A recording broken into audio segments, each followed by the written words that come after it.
חרוט באור הוא סיפור על חיים, לא סיפור של מוות. סיפורן של שתי אחיות, של שני מספרים עוקבים שנחרטו באורן בדרכן אל המוות. לפעמים הרעיונות פשוט מגיעים אלינו. זה אחד כזה שהגיע אליי דרך חווה, חברתי, בת קבוצת יבנה, ששמעה במקרה על הטסלרים שרוצים לעשות צמידים עם המספרים במקום לקעקע אותם באור. מאיר, בנך, בא אלייך יום אחד ובקשה מוזרה בפיו. מה הוא ביקש? יום אחד הוא נכנס ואומר לי, אמא, אני הולך לעשות לי את המספר שלך על היד שלי. התחלתי לחשוב על זה, והתחלתי, אולי אני אעשה איזה דיסקית, איזה משהו, הגעתי למסקנה על צמית. והבן זה משהו שנשמע מאוד מאוד מעניין ומאוד מסקרן, כי מי בעצם רוצה לשאת על היד שלו קרוב את השואה ואת הזיכרון הזה ואת הנטל הזה על בסיס יומי.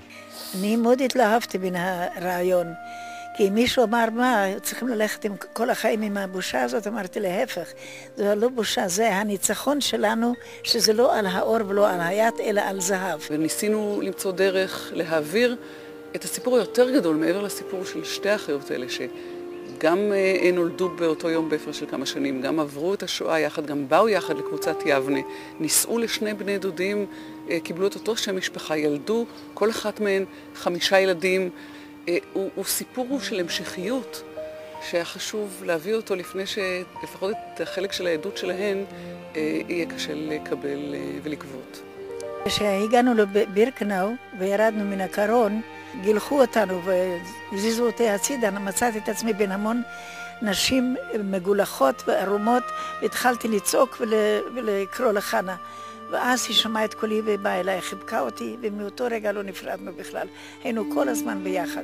המספר שלה הוא 9895, ולי 9896, כי אני שמתי אותה קדימה, כי ידעתי לאן שיקחו אותה, אני אברח אחריה. אתן הרי בלתי נפרדות, ובכל זאת הנסיעה הזאת לפולין מרגשת במיוחד? בשבוע שעבר נסענו שתינו לפולין.